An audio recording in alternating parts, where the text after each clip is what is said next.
नमस्कार, आप देख रहे हैं बहस बिहार की और आपके साथ मैं हूं विवेक। बहस इस बात को लेकर कि आखिर परीक्षाएं तो रद्द हो गई, लेकिन उसके बाद होगा क्या? इसके बाद जो परीक्षाएं नहीं ली गई तो रिजल्ट कैसे प्रकाशित होगा? अगर रिजल्ट प्रकाशित नहीं होगा तो एडमिशन कैसे होगा? और एडमिशन भी किन मानकों पर होगा? जिन संस्थानों में एडमिशन होना है वो किस तरीके से इससे प्रैक्टिस में ला रहे हैं या फिर ला चुके हैं, या अभी तक उनके दिमाग में कोई ऐसी बात नहीं है। जो छात्र हैं, जो अभिभावक हैं, जो शिक्षक हैं, सभी परेशान हैं इस बात को लेकर कि आखिर उन चुनौतियों से कैसे लड़ा जाएगा, क्योंकि कोरोना से हम लड़ रहे हैं। सबसे पहले एक छोटी सी रिपोर्ट दिखाते हैं, उसके बाद बहस जारी रहेगी।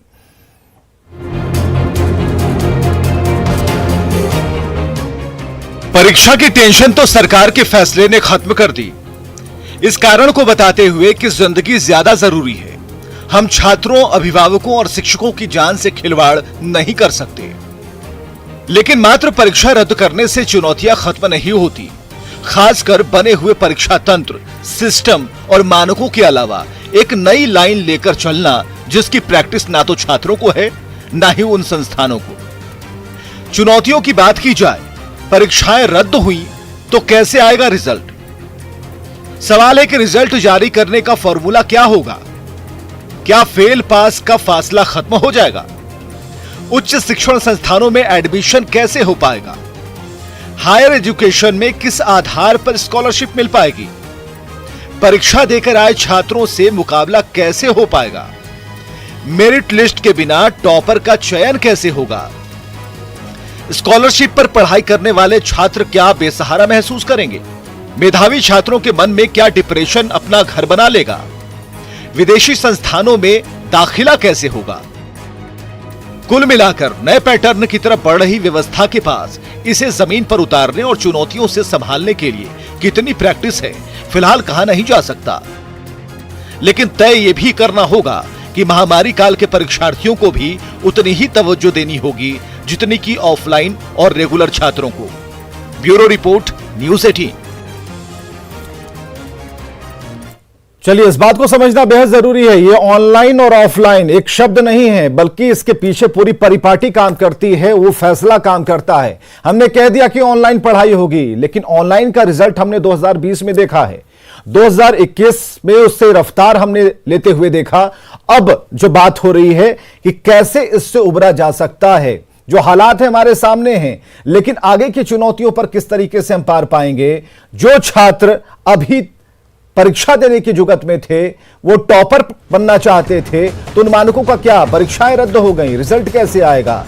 और रिजल्ट जारी करने का जो फॉर्मूला है वो क्या तय किया गया है? फेल पास का क्या फासला खत्म हो जाएगा? इसके अलावा उच्च शिक्षण संस्थानों में एडमिशन कैसे होगा? सवाल है कि स्कॉलरशिप पर जो गरीब विद्यार्थी पढ़ते थे उनका भविष्य क्या होगा? परीक्षा देकर आए छात्रों से मुकाबला कैसे? जिन्होंने ऑफलाइन एग्जाम दिया, क्या उनसे आप बराबरी कर सकते हैं? मेरिट लिस्ट के बिना टॉपर का चयन कैसे? और स्कॉलरशिप पर पढ़ाई करने वाले जो छात्र हैं अभी से सोच में हैं, जो मेधावी छात्र हैं, उनके मन में एक डिप्रेशन की भी भावना आ सकती है। विदेशी संस्थानों में कैसे होगा दाखिला? ये काफी चुनौतियां एक एक कर जो हम आपको बता रहे हैं। रिजल्ट कैसे आएगा? हालांकि 3 मानक बनाए गए हैं, क्राइटेरिया के तहत मार्किंग होगी और तैयार होगा रिजल्ट। स्टूडेंट्स को पिछली बार की तरह परीक्षा देने का विकल्प दिया गया है।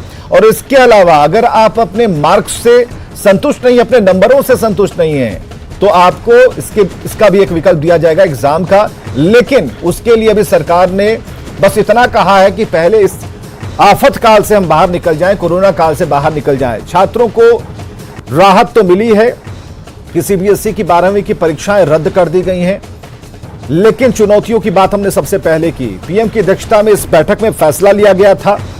जो छात्र थे, अभिभावक थे, वो भी डरे हुए थे कि कोरोना से निपट ले, जिंदगी रही तो काफी एग्जाम होंगे, सामने तो एक चुनौती और एक परीक्षा तो हो ही रही है जो कोरोना ले रहा है। लेकिन इसके आगे की भी छात्र सोच रहे हैं, और जो कट मार्क्स हैं उन्हें लेकर भी संस्थानों में बहस चल रही है कि हम उसका निर्धारण कैसे करेंगे। अब यह समझिए कि 2011वीं की जो परीक्षा थी उसमें जिन छात्रों ने प्रदर्शन किया था, उससे ज्यादा मेहनत 12वीं के लिए की होगी। यकीन मानिए कि वो चाह रहे होंगे कि हम तो इस बार 90 से ऊपर जाएंगे। अगर उनके हाथ में 80 वाला सर्टिफिकेट दे दिया जाता, रिजल्ट दे दिया जाता है, उनकी भावनाएं कैसे आहत होंगी। और क्या ऐसे परीक्षार्थी जिन्होंने मेहनत की है ऑल ओवर इंडिया, पूरे भारत में, तो उनके अंदर की जिज्ञासा इस बात को लेकर होगी कि सरकार ने तो कहा है कि अगर संतुष्ट नहीं है तो विकल्प हम खोल कर रख रहे हैं। अगर विकल्प खुला हुआ है तो उस दिन का भी इंतजार होगा उन छात्रों के द्वारा कि हम परीक्षा देंगे। लेकिन बात इस बात को लेकर है कि तब तक का जो गैप है, यानी आज रिजल्ट। और चलिए हमारे साथ इस्माइल अहमद है, राष्ट्रीय अध्यक्ष प्राइवेट स्कूल संघ के, हमारे साथ जुड़ चुके हैं। बहुत बहुत स्वागत है सर आपका। अभिषेक झा हैं, आपका भी बहुत बहुत स्वागत है अभिषेक। रिया मुखर्जी हैं, 12वीं की छात्र हमारे साथ मौजूद है, बहुत स्वागत है आपका। अवधेश दुबे हैं, प्रिंसिपल केंद्रीय विद्यालय आर.के. पुरम, आपका भी सर बहुत बहुत स्वागत है। जरूरी यह है कि छात्रों ने जैसे ही सुना कि परीक्षाएं रद्द हो गई, मन में खुशी थी कि चलिए जो सिचुएशन बाहर हम देख रहे हैं, माहौल देख रहे हैं, एक डर का माहौल है, उसमें जिंदा बचे रहना ज्यादा जरूरी है। लेकिन जैसे ही 2 घंटे, 4 घंटे, 6 घंटे के बाद हमने उनके मन को टटोलना शुरू किया तो बात यह निकल कर आई कि आखिर मानक क्या होगा, पैमाना क्या होगा। तो जरूरी है कि इसके लिए सबसे पहले हम अवधेश दुबे जी के पास चलें, जो कि प्रिंसिपल केंद्रीय विद्यालय आर.के. पुरम के हैं, और उनसे जानते हैं। अवधेश जी, काफी इसके पीछे एक्सरसाइज की गई होगी, वर्कआउट किया गया होगा, क्या है इसके पीछे का वो फॉर्मूला जिसके आधार पर हम कह रहे हैं कि कहीं कोई दिक्कत नहीं है? थैंक यू सो मच और नमस्कार सभी को। पहली बात तो मैं कहना चाहूंगा कि जो जिस तरह का चैलेंज हमारे देश में और विश्व में है, उसमें अभी सबसे बड़ी बात ये थी कि हम किस तरह से अपने को हम जीवित रखें और स्वस्थ रखें। दूसरी बात ये थी कि केंद्रीय विद्यालय, सीबीएसई, गवर्नमेंट ऑफ इंडिया, सभी का और पेरेंट्स और टीचर का भी एक ऐसा ही कंसर्न था जी कि बच्चों को हम किसी भी तरह से, मेरी आवाज आ रही है मेरे ख्याल? जी जी बिल्कुल आ रही है, बिल्कुल आ रही है सर, आपके अपनी बात रखें। तो सबसे पहले कंसर्न हमारा ये था कि हम अपने बच्चों को रिस्क नहीं ले सकते। अभी जिस तरह से वैक्सीनेशन की अभी एक टेक्निकल इश्यूज आ रहे हैं, हम अभी नहीं दे पा रहे हैं। दूसरी लहर में इतनी जबरदस्त जो है त्रासदी हुई है जी, बच्चे भी डरे हुए हैं, टीचर्स भी हैं यहाँ पर। तो आप ये मान के चलिए कि हम किसी रूप में बच्चों को हम इस लूप में नहीं डाल सकते थे। ठीक है। तो गवर्नमेंट जो डिसीजन लिया है, बहुत सही डिसीजन लिया है। और अब जहां तक बात आती है कि किस तरह से हम रिजल्ट निकालेंगे, किस तरह से हम इवैल्यूएशन करेंगे, तो आप मान के चलिए कि जो भी बच्चे पढ़ रहे हैं और जो मुझे सुन रहे हैं जी, वो उनका जो एक कंटिन्यूस असेसमेंट होता है वो 9, 10, 11, 12 में होता है। और टीचर्स के पास में आप ये मान के चलिए कि उनका एक ग्राफ है हमारे पास में, उनकी 9, 10 के हमारे पास में मार्क्स हैं, उनकी एक रिपोर्ट कार्ड है हमारे पास में, कंटिन्यूस इंप्रूवमेंट का है। 10th में है हमारे पास में, 11th एंड 12th में भी हमने जो ऑनलाइन क्लासेस ली हैं और जो बच्चों ने असाइनमेंट सबमिट किए, प्रोजेक्ट सबमिट किए हैं, उसके आधार पर हम हिस्टोरिकल पर्सपेक्टिव बना करके एक बहुत ही जुडिशियस एक एक बच्चे की मैपिंग करके हम उस काम को अंजाम देंगे। इसके लिए सीबीएसई बहुत ही साइंटिफिकली और बहुत ही अच्छे तरीके से एक पॉलिसी लेके आ रही है, जिस पर हमें विश्वास करना होगा, क्योंकि इस समय में हमें इस चैलेंज से निपटना है। सर एक क्या सोच बनती है सर, एक सवाल है, क्या सोच बनती है? ठीक है, ऑनलाइन ऑफलाइन के बीच की जो खाई है उसे पाटने की हम कोशिश कर रहे हैं, लेकिन यह भी स्टूडेंट की समझदारी पर है, जिस बात को आप भी मानेंगे।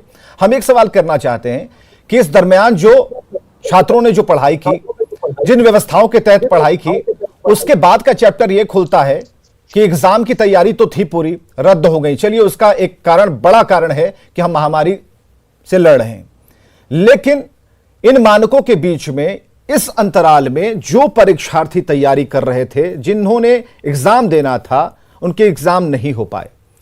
अब खुद की सोच में वो किस पैमाने पर खुद को लेकर चले, क्योंकि उन्होंने सोचा था कि 95, 96, 97 और इसके ऊपर का परसेंट लाएंगे, तो जो आप रिजल्ट देंगे तो उसका मानक क्या होगा, कैसे वो काम करेगा? देखिए, इस प्रश्न के मैं 2 संदर्भ देता हूं। एक तो यह है कि जो आपने पढ़ाई की है, आज हम नॉलेज सोसाइटी में हैं, हमें ध्यान रखना होगा कि हर आपका पढ़ा हुआ, आपका ज्ञान, आपकी लर्निंग हमेशा काम आती है, वो परीक्षा हो अथवा ना हो। हमें सोचना होगा, कोरोना ने हमें समझा दिया है कि हम इंडिविजुअल हैं, इस माई लाइफ माई चॉइस, हमें खुद स्टडी करनी पड़ेगी, इंडिपेंडेंट होना पड़ेगा, फिट एंड फाइन रहना पड़ेगा, वरना इस दुनिया में कोई किसी का नहीं है। कोरोना ने देख लिया कि अगर हम बीमार पड़ते हैं और हम अपने स्वास्थ्य पर ध्यान नहीं देते हैं सेल्फ डिसिप्लिन नहीं होते, रिस्पॉन्सिबल नहीं होते हैं, तो कोई दूसरा आपकी हेल्प करने नहीं आ रहा है। So it's a very very tough hard task master हमारे सामने कोरोना आया है। तो इसलिए जो आपने पढ़ाई की है, नॉलेज गेन की है, आप कितनी नॉलेज कर सकते हैं, ये आपका एक अचीवमेंट है, आपका वो इंक्रीमेंटल ग्रोथ है, उसमें कहीं कोई दोराय नहीं। कभी भी पढ़ा हुआ ज्ञान जो है वेस्ट नहीं होता है। अब दूसरी बात पर हम आपके आते हैं कि किस तरह से जिन्होंने 95 या और अधिक अच्छे मार्क्स की उम्मीद थी, तो मैं उम्मीद करता हूं कि जब हम इवैल्यूएशन करेंगे तो इस बात का सभी टीचर्स और कमेटी हमारी ध्यान रखेगी कि बच्चे की कि हम किस तरह से उसको इवैल्यूएट करेंगे और बहुत ही इम्पार्शियल तरीके से करेंगे। हाँ, ये हो सकता है कि देखिए एक्सपेक्टेशन हो सकती है कि उसको जो एक्सपेक्ट करते हैं वो हो सकता है उसका ना आ पाए, ये हमेशा नहीं होता है। देखिए इसमें ये कहते भी हैं कर्मण्येवाधिकारेषु मा फलेषु कदाचन। हम पहले ही देखिए डिप्रेशन कब होता है बच्चे को, जब हम जैसे एग्जाम देते हैं हम कहते हैं हमारे तो 80% 90% आएंगे। सर कहना तो ये भी है कि कर्म प्रधान विश्व करी राखा, जो जस करहि तस फल चाखा। तो यहां तो बात है कि अगर हमने कर्म ही करने का मौका नहीं मिला, पेपर लिखने का ही मौका नहीं मिला, तो उसमें तो दिक्कत हो जाएगी ना, क्योंकि हमने तो सपने देखे थे। और दाखिले वाला भी सवाल आपसे पूछना चाहूंगा, क्योंकि हम चाह रहे हैं कि अब दर्शकों के भी जो कॉल्स हैं वो आने शुरू हो गए हैं, तो हम कॉलर के कॉल्स लें। उससे पहले दाखिला कैसे होगा ये बता दीजिए। वो तो कर्म ठीक है, वो प्रधान है, लेकिन जब हमें अच्छी यूनिवर्सिटी में जाना है तो उनके लिए भी तो एक चुनौती है कि हम एडमिशन किस बिना पर लेंगे, क्या आधार होगा। देखिए सीबीएसई ने कह दिया है कि जो लोग अगर मान लिया किसी कारणवश संतुष्ट नहीं होते हैं, वो उनके लिए एक ऑप्शन होगा, वो अपने एग्जाम दे सकते हैं। उसके बाद में जिस तरह की सिचुएशन बनेगी। चलिए मुझे सर एक मिनट का समय। मुजफ्फरपुर से अमित है। अमित अपनी बात कहना चाहते हैं। अमित कहिए अपनी बात। सर मेरा ये क्वेश्चन है कि सर मैं अभी इस साल क्लास 12 में हूँ और मुझे थापर में एडमिशन लेना है जो कि पटियाला में है जी। और वहाँ सर 50% सीट सीबीएसई बोर्ड के लिए रिजर्व है और उसके लिए अगर मुझे कंप्यूटर साइंस चाहिए तो 95% आने चाहिए। तो सर अभी के जो मार्क्स आएंगे तो क्या उसमें मेरी 95% आ पाएगी? क्योंकि सर मेरी तैयारी अच्छी है, मैं तो चाहता हूं कि मेरा पेपर ही ले ले। जी अवधेश जी, इसी की बात मैं कर रहा था। जो अभी सवाल अभी मुजफ्फरपुर के एक लड़के ने पूछा है कि अब इतना नंबर तो कैसे आएगा, क्या मानक होगा, यही तो जानना चाह रहे हैं। अब तो एक अलग से चिंता बढ़ गई है। मैं आपकी बात से सहमत हूं कि अब 95% नंबर आएगा कि नहीं आएगा ये देखना पड़ेगा, क्योंकि जो सीबीएसई एक पॉलिसी लेके आ रही है उस पर उसको स्टडी, अभी तो उस बारे में कोई भी खुलासा नहीं हुआ है, उसको स्टडी करना पड़ेगा, नंबर एक। दूसरी बात है जो एडमिशन जितने भी प्रोसेसेस हैं, मेरे ख्याल से कहीं उनको भी इस बारे में ध्यान रखना पड़ेगा कि इस बार जो है एडमिशन क्राइटेरिया हमें कहीं ना कहीं रीडिफाइन करना होगा, ताकि हम जो है इस जो एक वेरी स्पेशल जो एक पीरियड जुड़ा हुआ है हमारे कोरोना का, उसमें हम निजात पा पाए। चलिए बात कुछ इस तरह की लग रही है कि अपने जो तीर हैं उसके कैरेट को काफी तेज कर दिया है, लेकिन लक्ष्य अभी हमने नहीं बनाया है। जरूरी यह था कि उन संस्थाओं के साथ एक मीटिंग हो जाती और उस पर बात होती। डॉक्टर राम सिंह है प्रिंसिपल डीपीएस रांची से, उनसे बात करते हैं। डॉक्टर राम सिंह जी, बहुत बहुत स्वागत है आपका। और हम जानना चाह रहे हैं कि जो सवाल है वो बिल्कुल जायज है, क्योंकि चलिए परीक्षा से छुट्टी मिली तो वैसे छात्रों को ज्यादा मजा आ रहा होगा जिन्होंने पढ़ाई में थोड़ी कमजोरी की होगी, ढिलाई की होगी, लेकिन मैक्सिमम वैसे छात्र जिन्होंने पढ़ाई की, दिन रात पढ़े, बात थी परीक्षा की, लेकिन जो जायज कारण बताया गया उससे बिल्कुल हम डेविएट नहीं होंगे। सवाल यह है कि अगर रिजल्ट की बारी आएगी कैसे देंगे रिजल्ट, क्या मानक, क्या पैमाना, क्या क्राइटेरिया, और इसके बाद दाखिला कैसे? एक साथ 4 सवाल। जी अभी हम सुन रहे थे, हम आपको शुरुआत करते हैं। देखिए इसके अलावा एग्जामिनेशन कैंसिलेशन के अलावा कोई विकल्प नहीं था। जिस तरह की महामारी थी, जिस तरह कुछ बच्चे कोविड हैं, हमको जहां तक डेटा है कि 2000 प्लस 2500 प्लस बच्चे कोविड थे, कहीं फैमिली में लॉस हुआ है। अभी नेक्स्ट जो महामारी आने वाली है, थर्ड वेव का भी बात चल रही थी, तो यही विकल्प था, इसके अलावा कोई विकल्प नहीं था। अब आता है इसके बाद कि इन बच्चों का असेसमेंट कैसे किया जाए। अभी हम उस बच्चे का क्वेश्चन भी सुन रहे थे, मैं इसको एड्रेस करना चाहूंगा।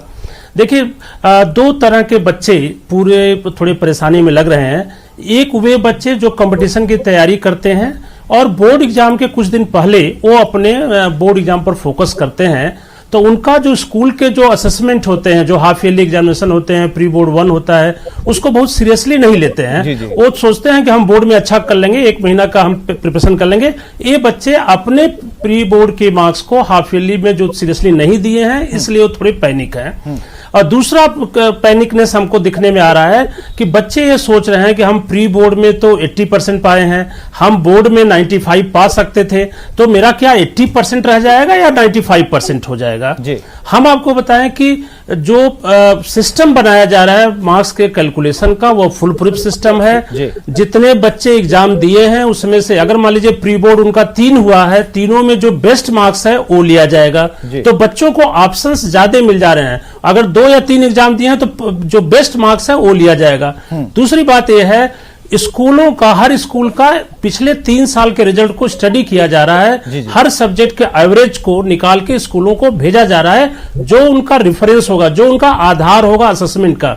तो बच्चे ये ना सोचें कि जो मार्क्स पाए हैं वही रहेगा, उस आधार के साथ कंपेयर करते हुए इनके मार्क्स का मॉडरेशन होगा। और ये बच्चे जो 80% अगर पाए हैं, 85% पाए हैं। सर एक सवाल आ रहा है 3 सालों में अच्छा रहा है। एक सवाल आ रहा है सर, उसे हम लेते हैं। अभय अपना सवाल पूछिए।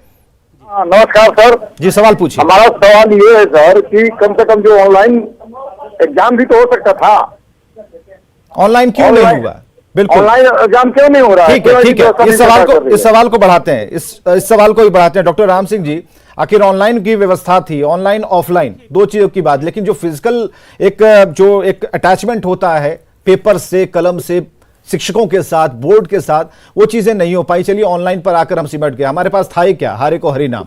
लेकिन इस हरिनाम में भी दुख तब हुआ जब वो व्यवस्थाएं पटरी पर नहीं आ पाई, उस पर हम संतुष्ट नहीं हो पाए। तो अब जो अभय जी का सवाल है वो यहां पक्के एकदम बिल्कुल कंक्रीट की तरह कायम है, इसका क्या जवाब है? देखिए ऐसा नहीं है, बहुत से ऑप्शन पर डिस्कशन हुआ था। इसमें ऑनलाइन एग्जाम भी था, ओपन बुक एग्जामिनेशंस था, स्कूल में सेल्फ सेंटर करके था। लेकिन सबको स्टडी करने के बाद यही पता चला, चूंकि जो बीमारी है वह ह्यूमन टू ह्यूमन होती है। अगर ऑनलाइन एग्जामिनेशन बच्चे घर में देते हैं तो वह फेयर नहीं होता है, उसका कोई सिस्टम नहीं है कि फेयरली एग्जामिनेशन को कंडक्ट कराया जा सके। अगर ऑनलाइन को सेंटर पर बुला के कराना है, चाहे किसी भी स्कूल में या कहीं पब्लिक प्लेस पर कराना था, वहां बच्चों का आपस में टच होता, जिससे कि महामारी फैलने का डर था।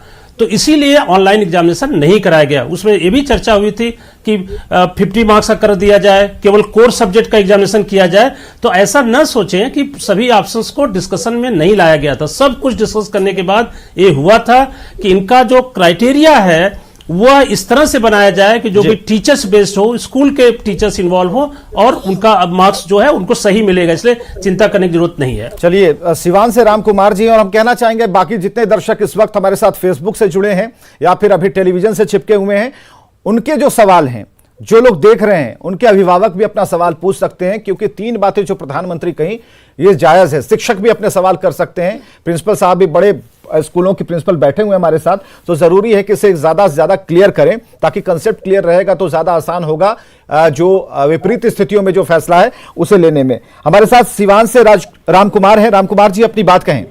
हाँ सर नमस्कार। नमस्कार, अपना सवाल पूछें। सर 2 क्वेश्चन है मेरे पास। 2? जी ठीक है, पूछिए। पहला क्वेश्चन है सर जी कि जो बच्चे प्री एग्जाम दिए और उसमें उनका 60% मार्क्स है, या 3 एग्जाम दिए उसमें कम मार्क्स है, अभी बेसिक तैयारी बढ़िया कर लिए और 80 एबव 90 एबव जा सकते हैं, उनके लिए क्या होगा? ठीक है, ये अवधेश दुबे जी के पास ये सवाल लेकर जाते हैं, जो कि प्रिंसिपल केंद्रीय विद्यालय आर के पुरम के हैं। आपका सवाल उन तक पहुंचा रहे हैं अवधेश जी। इस बार जो है हम लोगों ने शुरू से ही इस बात को कहा गया था कि भाई जो भी ऑनलाइन क्लासेस चल रही हैं उसमें जो भी असाइनमेंट, प्रोजेक्ट और जो आपके एग्जाम्स हो रहे हैं उन पर आप बहुत मन से, ध्यान से दीजिए एग्जाम, क्योंकि हो सकता है कि हम पूरे सेशन में एक बार भी फिजिकली ना मिल पाए। तो कहीं ना कहीं मेंटली प्रिपेयर तो हम लोग थे। इसके साथ साथ जो आप पूछ रहे हैं कि एग्जाम उन्होंने मान लिया दिया, तो जो बेस्ट है, और मैं आपको बता दूं ऑनलाइन एग्जामिनेशन में अधिकतर बच्चों के मार्क्स अच्छे आए हैं। ऐसा नहीं है, अगर हमने, जैसे हमारे केंद्रीय विद्यालय में फिजिकल भी एग्जाम हुआ था, उसमें एग्जाम बच्चों के मार्क्स बहुत अच्छे नहीं आए हैं। जो ऑनलाइन एग्जाम से उनके मार्क्स अच्छे हैं। तो अभी भी यही कह रखा है कि जो 3 एग्जाम हुए हैं उनमें जो बेस्ट होंगे वो आपका दिया जाएगा, जो हाईएस्ट होगा वो आपको दिया जाएगा। और एक प्रश्न जो आपने पहले कहा कि ऑनलाइन एग्जाम क्यों नहीं कराया, उसके लिए भी हम आपको बताएं कि जब हम लोगों ने स्टूडेंट मैपिंग की, डिजिटल मैपिंग की, उसमें पाया गया, देखिए इसको स्वीकार करने में कोई कोताही नहीं बरती जाए कि अभी भी इंटरनेट की फैसिलिटी इतनी स्ट्रांग और हर बच्चे के पास नहीं है, घर पे नहीं है बिल्कुल। कि वो इस बात को कर पाए। देखिए, मोबाइल से करना इतना आसान नहीं होता है कोई भी सब विषय के रूप में। बिल्कुल। हम हैं, कुछ लोग हैं जिनके पास में लैपटॉप या सुविधाएं हैं, वाईफाई है, लेकिन बहुत से बच्चे हमारे ऐसे हैं जो बच्चे हमारे जिनके पास में डिजिटल डिवाइस की एक अभाव है। तो हम इस एग्जाम को ऑनलाइन कराते तो वो बच्चे हमारे कहीं ना कहीं परेशान होते। बिल्कुल सही, बिल्कुल जो अवधेश जी ने बिल्कुल आपकी बात को उसका सवाल का जवाब दिया। हमारे साथ अभिषेक झा भी हैं जो कि शिक्षण संस्थान चलाते हैं, एक पार्टी से जुड़े हुए हैं, प्रवक्ता हैं उसके। अभिषेक, इस सिचुएशन को देखते हुए जो सरकार ने जो कहा, ठीक है रद्द कर दी गई, लेकिन आपके पास जो स्टूडेंट्स पढ़ते होंगे या फिर जो ऑनलाइन व्यवस्थाओं से जुड़े होंगे, कभी इस पर आप पर डिस्कस करते हैं कि सर रद्द तो हो गई, चलिए ठीक लग रहा है, लेकिन आगे कैसे ठीक होगा, कट ऑफ पार कर पाएंगे, उस हर्डल को कैसे पार करेंगे? नहीं, बहुत मिक्स्ड प्रतिक्रियाएं आ रही हैं विवेक।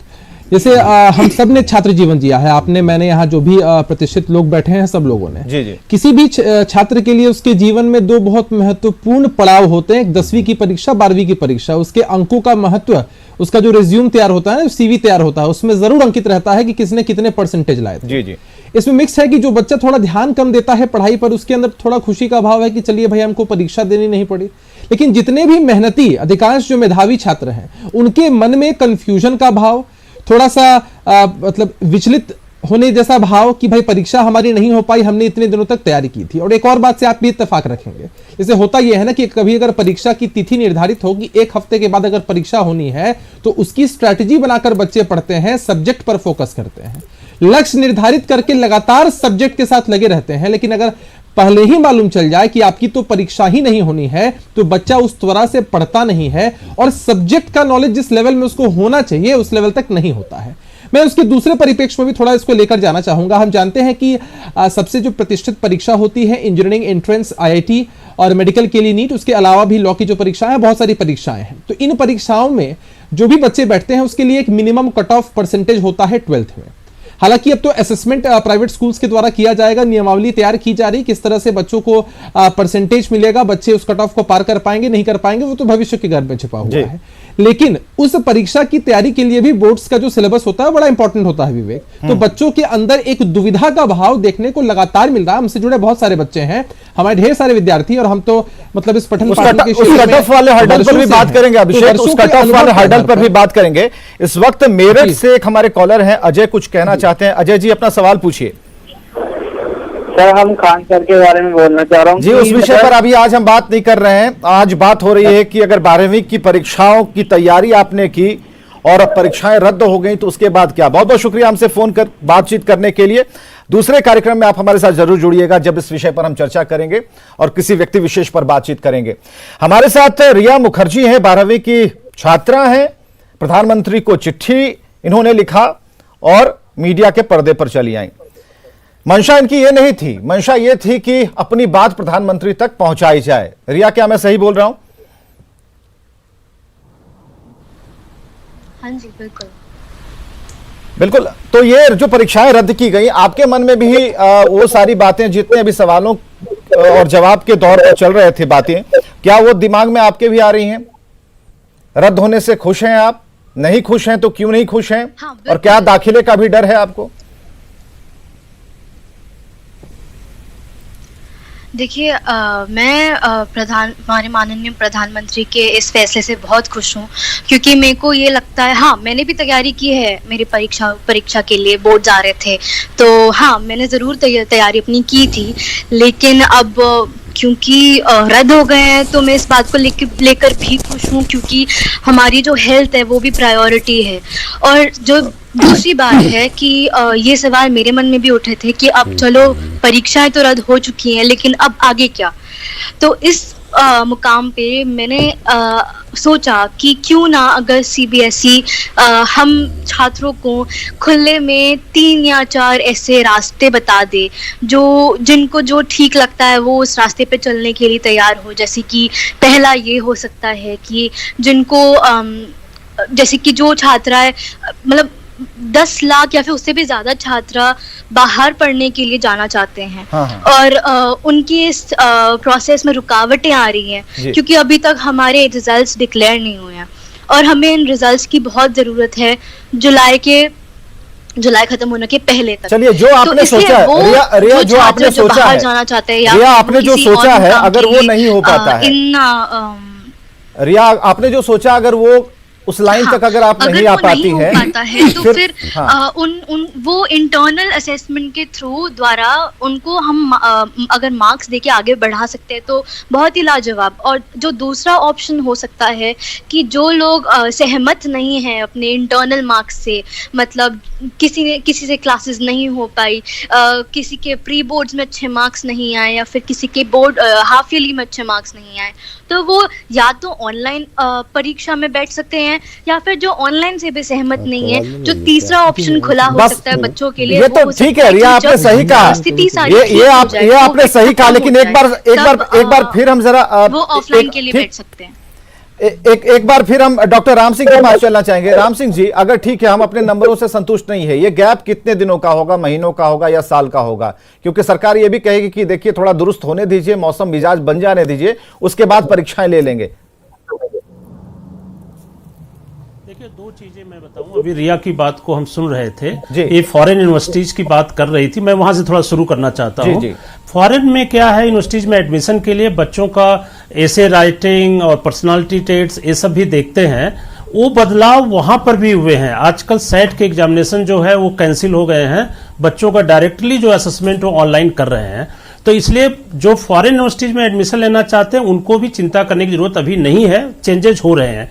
जहां तक अपने एग्जामिनेशन की बात है, कुछ टाइम लगेगा, लेकिन अगर हम एग्जाम करते तो उसमें और ज्यादा टाइम लगता। इसलिए हमको लगता है अभी अगर हम इंटरनल असेसमेंट से मार्क्स निकाल दे रहे हैं, बच्चों को रिजल्ट दे रहे हैं, 2-1% बच्चों को अगर प्रॉब्लम है तो उनका फिर से एग्जाम जल्दी करा के वो कंप्लीट कर लेंगे, उनको फिर से रिजल्ट दे दिया जाए। तो फिर सवाल ये है अवधेश दुबे जी कि क्या वो संस्थान वाले मानेंगे, वो भी इंतजार करेंगे कि ठीक है 60 नंबर से मैं खुश नहीं हूं, 80 के लिए लड़ाई लड़ रहा हूं, रिजल्ट उसका भी आएगा, उसमें भी वक्त लगेगा, तो क्या मैं उतने दिनों तक वो संस्थान उस व्यक्ति के, उस छात्र के दाखिले के लिए रुका रहेगा?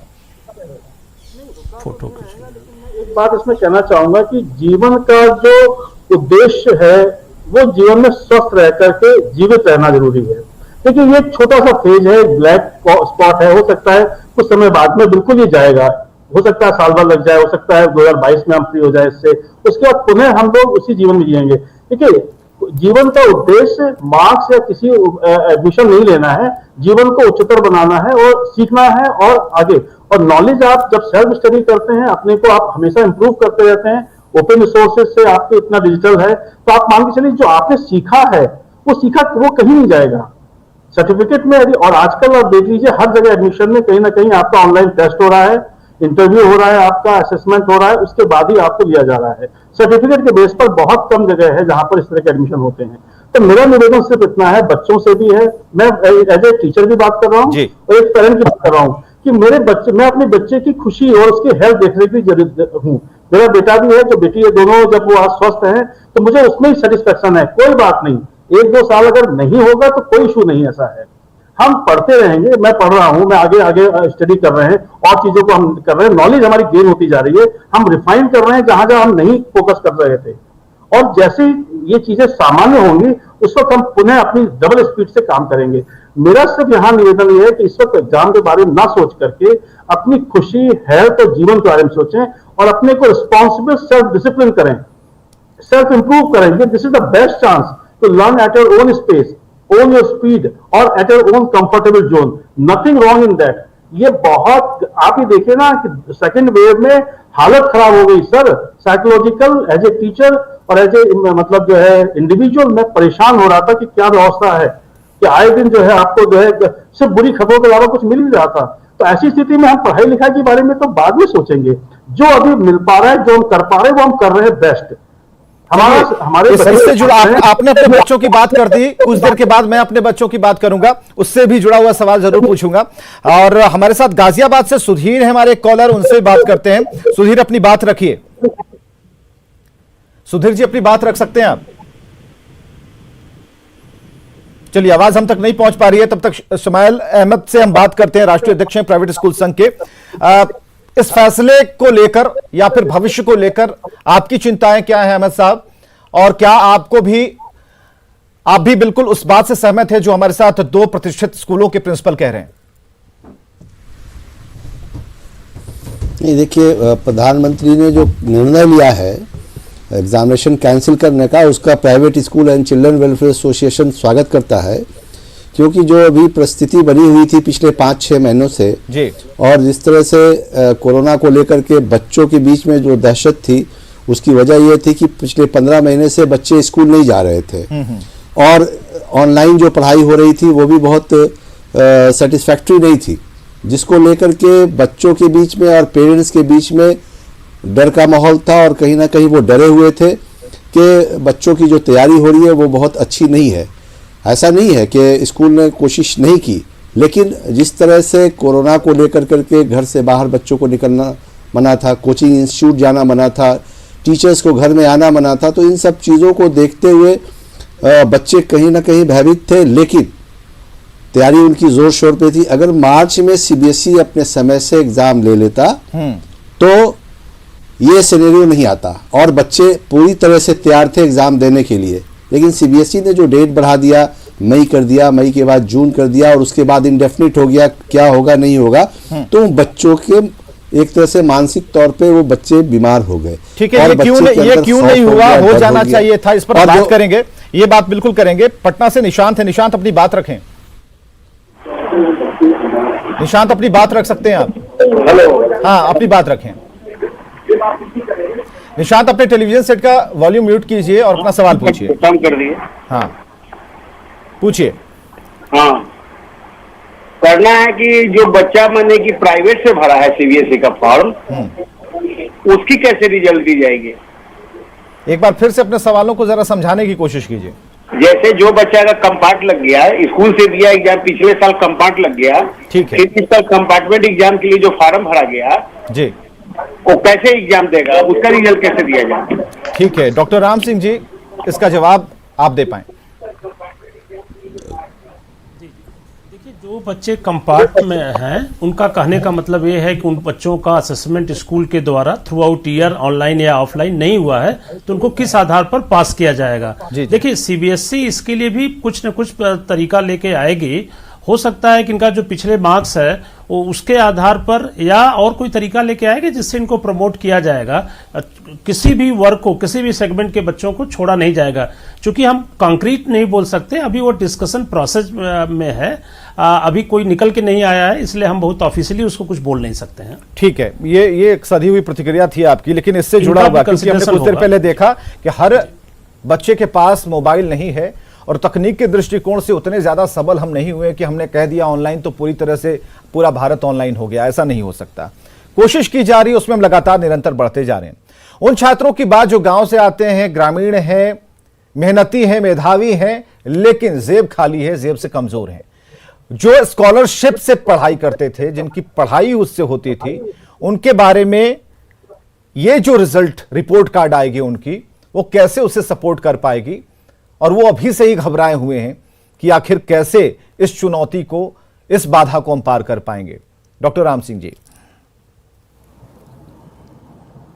पहली बात हम ये बताना चाहते हैं कि बच्चों को, पेरेंट्स को पैनिक होने की जरूरत नहीं है। ऐसा नहीं है कि उनका मार्क्स कम होने जा रहा है। जितने भी कंसर्न सुनने में आ रहे हैं कि उनका मार्क्स कम होने जा रहा है, हम बता दें कि जो अभी 10th की क्राइटेरिया आई थी उसमें पिछले 3 साल के जो मार्क्स हैं, एवरेज निकाला है, जो बेस्ट मार्क्स स्कूल का है, उसी के अनुकूल, उसी के अनुसार मार्क्स जो है बच्चों को देना है। तो जो मार्क्स इनका जो स्कूल देगा उसका मॉडरेशन होगा या स्कूल खुद मॉडरेशन करके मार्क्स उस लेवल में लेके आएगा जो पिछले 3 साल का है। तो किसी भी बच्चे का मार्क्स कम नहीं होने जा रहा है। दूसरी चीज हम आपको बताएं, जो 2-3 एग्जामिनेशन उनके हुए हैं तो उसमें से बेस्ट को लिया जा रहा है, इसलिए ऑटोमेटिकली जो है यह स्टूडेंट्स फ्रेंडली है, स्टूडेंट्स को इसका फायदा होने जा रहा है। तो जस्ट वो वेट करें, थोड़े ही 1-2 दिन में उनका जो क्राइटेरिया आ जाएगा तो उनको समझ में आ जाएगा कि कहीं इनका किसी तरह का नुकसान नहीं है। जरूरत केवल यह है कि जो उन बच्चों का, हम जो बार बार रिपीट कर रहे हैं, जो कि इस मार्क्स के आधार पर एडमिशन सोच रहे थे, वो उनका लग रहा है कि उनको थोड़ी पैनिक है कि कैसे होगा। हम आपको बताएं कि जो फॉरेन कंट्री में जितने भी एडमिशन के प्रोसेस होते हैं कॉलेज यूनिवर्सिटी में, वो अलग तरीके से होते हैं। क्योंकि इस कोविड के कारण हमारे यहाँ भी बदलाव होना जरूरी है। हम तो अच्छा मानते हैं कि एक बदलाव होने का चांस मिला या कंपल्सन हुआ है यूनिवर्सिटीज को, कॉलेजेस को, वह किसी दूसरे पैरामीटर से टेस्ट लेकर के, एसे राइटिंग करा करके, पर्सनल 1-to-1 ऑनलाइन इंटरव्यू करके बच्चों का एडमिशन करें, क्योंकि इसकी जरूरत है। अदर कंट्री में ऐसे एडमिशन हो रहे हैं। बहुत अच्छी बात बता रहे हैं डॉक्टर राम सिंह। और डॉक्टर राम सिंह के बारे में हम एक बार अपने दर्शकों को बताएं जो इस वक्त हमारे साथ जुड़े हैं कि ये हैं प्रिंसिपल डीपीएस रांची से। और दो ही राम का सहारा है, एक तो राम भगवान का सहारा है, सभी लोग राम राम कर रहे हैं, और दूसरे डॉक्टर राम जो अभी इस वक्त जो ठोस बातें बता पा रहे हैं, और ये बातें अगर सही तरीके से अगर लागू होती हैं, सब लोग अपने दिमाग में बिठाते हैं, तो कहीं कोई घबराने की बात नहीं है। भागलपुर से प्रजापति हमारे साथ। प्रजापति जी, अपना सवाल पूछिए। जी, तो जिस बच्चे का रजिस्ट्रेशन नहीं हो पाया है किसी कारणवश, ठीक है, तो उसको सर अब कैसे जो है प्रमोट किया जाएगा, या उसके लिए कोई वैकल्पिक व्यवस्था की जाएगी क्या सर? उसके लिए क्या वैकल्पिक व्यवस्था है जिनका रजिस्ट्रेशन नहीं हो पाया? अवधेश जी, ऐसी कोई सूचना अब तक है कि जिनका रजिस्ट्रेशन नहीं हो पाया उनके लिए भी कुछ व्यवस्थाएं की जा रही? देखिए, रजिस्ट्रेशन तो बहुत पहले प्रक्रिया खत्म हो गई है। जी जी। अभी तक आप नहीं करा पाए, इसका बारे में भी कोई बहुत है, तो अभी तो मैं समझता हूँ कि ऐसा कोई नहीं है कि अब लास्ट मोमेंट पे आप रजिस्ट्रेशन कराएं इस साल के 10th या 12th के लिए जी। उसको तो आपको अगले साल ही आपको कहना चाहिए 2022 में ही आप अपेयर हो पाएंगे, ऐसा कोई इशू नहीं है, क्योंकि रजिस्ट्रेशन बहुत पहले होता है। 12th का रजिस्ट्रेशन जब 11th में भी होता है, उसके बाद में 12th में रिपीट होता है, जो कि ऑलरेडी सब हम लोग भर चुके हैं। तो इस वक्त जो है 2021 बोर्ड के एग्जाम के लिए कोई रजिस्ट्रेशन तो नहीं हो पाएगा जी। चलिए, हमने सुना था कि बड़ों की बात में छोटे बीच में नहीं कूदा करते, लेकिन हम चाहेंगे कि जो रिया मुखर्जी हमारे साथ, वो चुपचाप गुमसुम ना बैठे। रिया, हमें जरा ये बताइए, आगे क्या बनने की तमन्ना है? पढ़ाई में किस तरीके से कुछ सोच रखा है? और इस बार आपने उस फैसले का स्वागत किया है, तो रिजल्ट भी उसी तरीके से आएंगे, उसी अनुपात में आएंगे जो आपने सोच रखा उसके इर्द गिर्द आएंगे। क्या बनना है, क्या चाहती हैं? और ऐसी व्यवस्थाएं, अगर इसी तरह का आफतकाल लगातार जारी रहता है, एक के बाद एक फंगस आते जाते हैं, हम लड़ते रहते हैं और व्यवस्थाएं ऐसी ही रहती हैं, तो फिर एज ए स्टूडेंट, एक छात्रा होने के नाते क्या दिमाग में कौन सी बात आती है? देखिए, मुझे मेरे ख्वाबों में मुझे बिजनेस वुमेन बनना है, क्योंकि मैं कॉमर्स स्टूडेंट हूँ। पर मैं ये कहना चाहूँगी, मैं बिल्कुल निराश नहीं हूँ। मैं बस आगे देखने की कोशिश कर रही हूँ, मैं उपाय ढूंढने की कोशिश कर रही हूँ, ताकि हर एक स्टूडेंट को ये ना लगे कि जो वो आज तक पढ़ते आए हैं वो सारा नष्ट हो गया या फिर वेस्ट में चला गया। क्योंकि किसी ने कहा है, जो भी हम नॉलेज गेन करते हैं वो कभी वेस्ट नहीं होता। तो बस यही कहना चाहूंगी कि हम छात्रों को, जैसे हमने परीक्षाएं इनके बारे में बात करने के लिए या फिर इनके किसी रिजल्ट के लिए हमने इतने दिनों तक वेट किया है, तो हमें जरूर थोड़ा और वेट करना चाहिए। और हाँ, लेकिन ये बात है कि हम अगर बोथ पोस्टपोन हो जाते हैं आगे जी, अगर बोथ बिल्कुल बिल्कुल अपनी बात कहिए।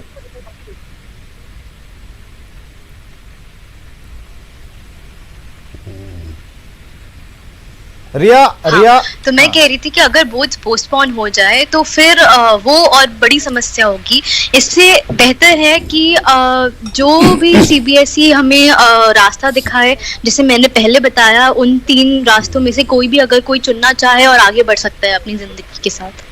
चलिए, बहुत अच्छी बात आपने कही है और आपके आत्मविश्वास को देखकर लगता है कि देखिए, प्रिंसिपल साहब लोग भी खुश हो रहे होंगे कि चलिए, उनकी बात का असर यहाँ पर हो रहा है कि आगे जो हर्डल्स हैं, जो परीक्षाएं हैं, जिंदगी खुद में एक परीक्षा है और उस परीक्षा में कई ऐसी परीक्षाएं आ गई हैं जिसका आंसर हम लोग नहीं देना चाहते थे, जो कोरोना वाली परीक्षा है, लेकिन देना पड़ेगा भाई। जब एग्जाम में बैठ गए हैं, जिंदगी का ये जो एग्जाम है उसे पास करना है और अच्छे तरीके से पास करना है, तो लड़ना होगा। अभिषेक, आप हमारे साथ बैठे हुए हैं। अभिषेक, हमने उस नीति की बात की कि क्या एक जो अंडर करंट है, खासकर छात्रों में, अभिभावकों में, शिक्षकों में, कोचिंग संस्थानों में और शिक्षण संस्थानों में, क्या उनके पास भी ऐसी ही चुनौतियां तैयार हैं कि चलिए, एक रिजल्ट तो उनके हाथ में होगा, लेकिन हमें भी उनके रिजल्ट को दोनों हाथों से समेटने के लिए पूरी ताकत लगानी होगी? आपकी आवाज थोड़ी कट रही थी विवेक, मैं सवाल समझ नहीं पाया पूरा। अभिषेक, दो चुनौतियों की आप सुन पा रहे हैं? हाँ जी जी, मैं अभी सुन पा रहा हूं आपकी आवाज। दो चुनौतियां एक तरफ हैं, एक चुनौती तो हम अभी डिस्कस कर रहे हैं, दूसरी चुनौती है कि जो परीक्षार्थी जिनके हाथ में रिजल्ट आ जाएगा उनकी बात, तीसरी चुनौती ये कि जिन संस्थानों को दाखिला लेना है उनके लिए भी एक बहुत बड़ी गंभीर समस्या चुनौती है। तो क्या इसे भी फॉर्मुलेट करने की जरूरत है और इस पर तैयारी पहले कर देनी चाहिए थी या फिर भीतर खाने तैयारी हो चुकी है? नहीं विवेक, एक बहुत वाइड और बहुत ब्रॉड एस्पेक्ट है उसका। एक तो अभी जिस चर्चा पे हम लोग बैठे हैं कि बोर्ड्स की परीक्षा कैंसिल हो गई है और बोर्ड्स की परीक्षा में अगर बच्चे बैठ नहीं पाए हैं तो आखिर कैसे उनको मार्क्स दिए जाएंगे, कितने परसेंटेज आएंगे, वो तो एक परिप्रेक्ष्य है। लेकिन दूसरी तरफ जहां बड़े बड़े संस्थान हैं, जिन संस्थानों में बच्चे दाखिला लेना चाहते हैं, इंजीनियरिंग है, मेडिकल है, अन्य भी शंकाएं हैं, जहां पर जाना चाहते हैं बच्चे, उन जगहों पर उनकी अपनी कॉम्पिटिटिव परीक्षाएं हैं। आपने देखा है कि लगातार जो परीक्षाएं हैं उनको टाला जा रहा है। नीट की परीक्षा पहले होने वाली थी, टालकर 1 अगस्त तक भेज दिया गया। जेईई मेंस एडवांस की परीक्षा को भी टाला गया। तो उन परीक्षाओं में तो मेरी समझ से, जहां तक मेरी समझ है, उनमें तो इस तरह का फंडा इस्तेमाल नहीं किया जा सकता है कि सबको एक डेफिनेट परसेंटेज दे दिया जाए, क्योंकि उसमें तो वास्ट कंपटीशन होता है।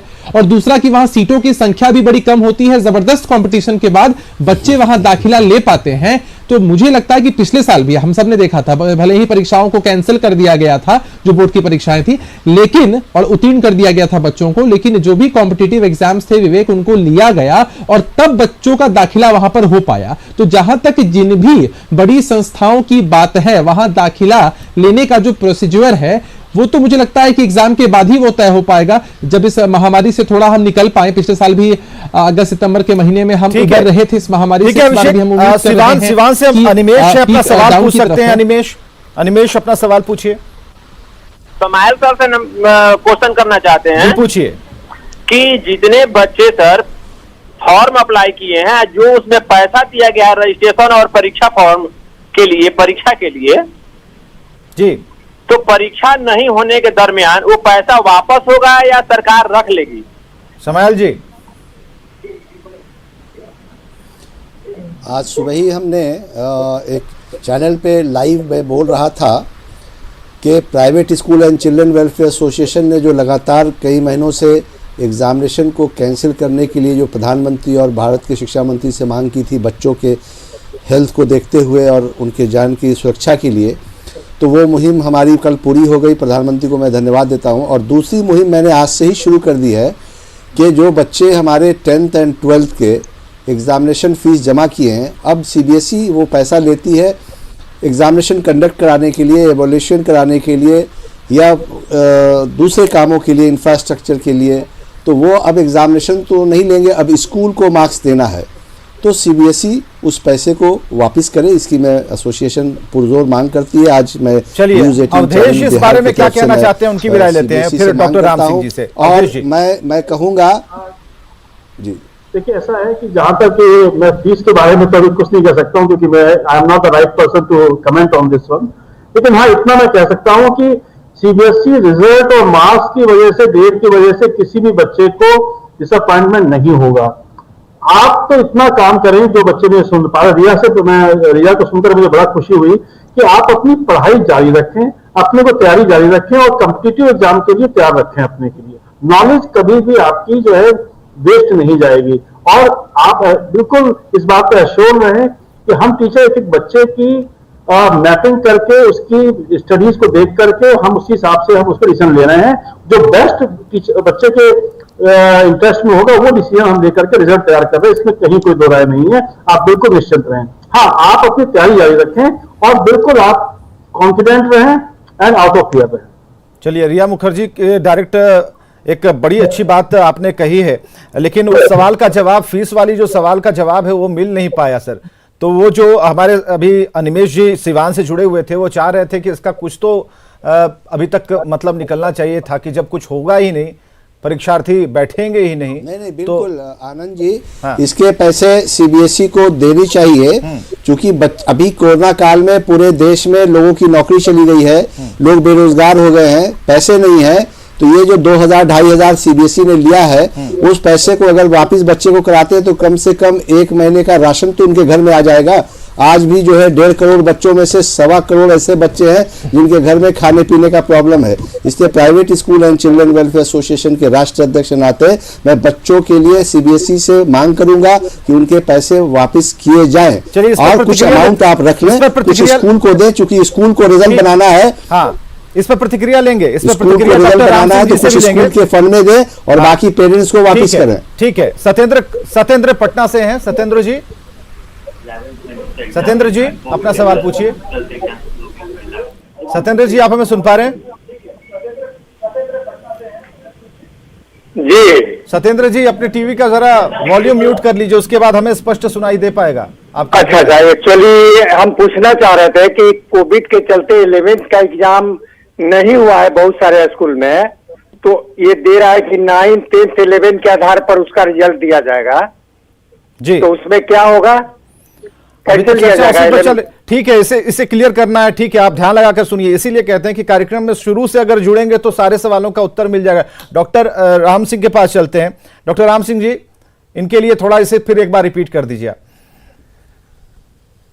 जी, दो चीजें अभी निकल के आ रही थी, फीस वाली बात थी जी। देखिए, जो अभी रिजल्ट है स्कूल के टीचर्स को बनाना है, स्कूल के टीचर्स और प्रिंसिपल की कमेटी बनाई गई है जो रिजल्ट को बनाएंगे।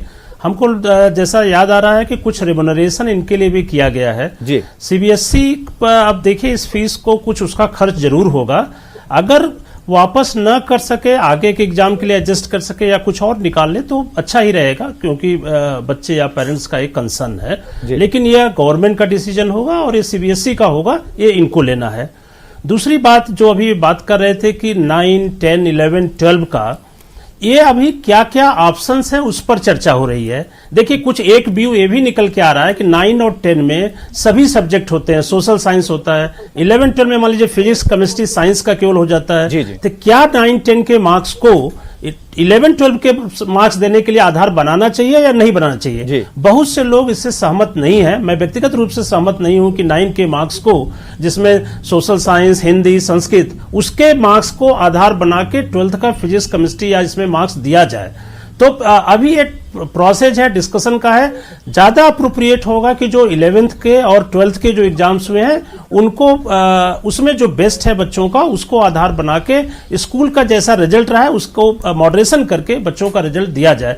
तो पेरेंट्स को मैं ये कहना चाहूंगा, बहुत पैनिक ना हो। ये बहुत सरल चीज है। ये सीबीएसई का माने उसका काम है कि क्या पैरामीटर्स बनाएगा। 10th का जो निकल के आया वो बहुत फ्रेंडली है, बहुत स्टूडेंट्स फ्रेंडली है। तो 12th के लिए ऐसी कोई चीज नहीं होगी जिसमें कि बच्चों को परेशानी हो। वो स्टूडेंट्स के कंसर्न को ध्यान में रख के ही बनाया जाएगा। चलिए, बनारस से अमन है। अमन जी, अपना सवाल पूछ सकते हैं। Sir, good evening. हाँ, पूछिए सवाल। हम मैंने गार्जियन बोल रहे हैं बच्चे का। हाँ, जी, पूछिए।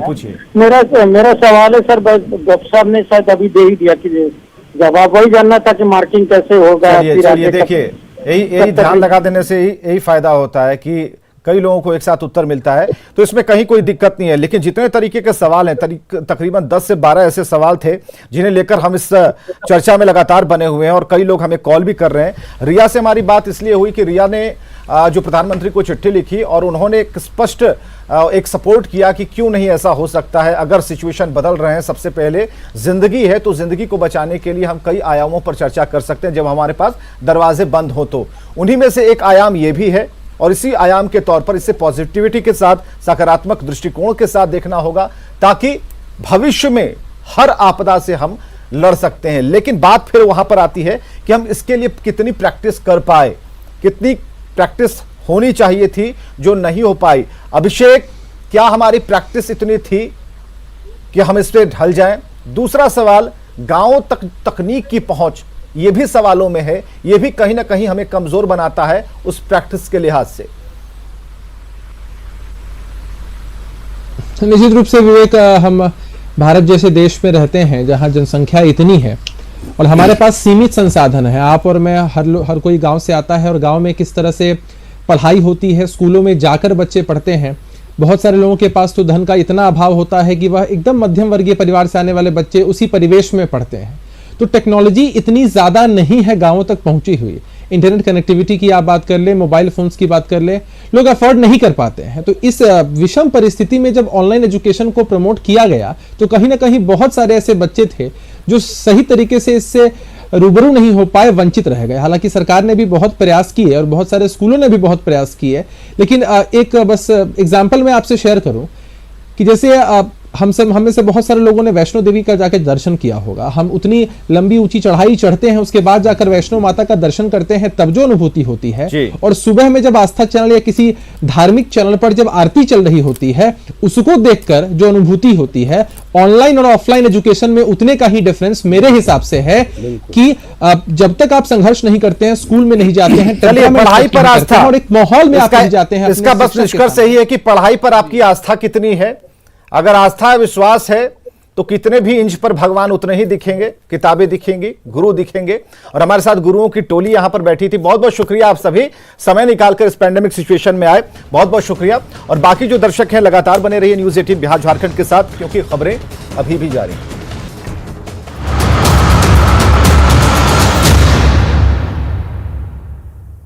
पहलवान जैसी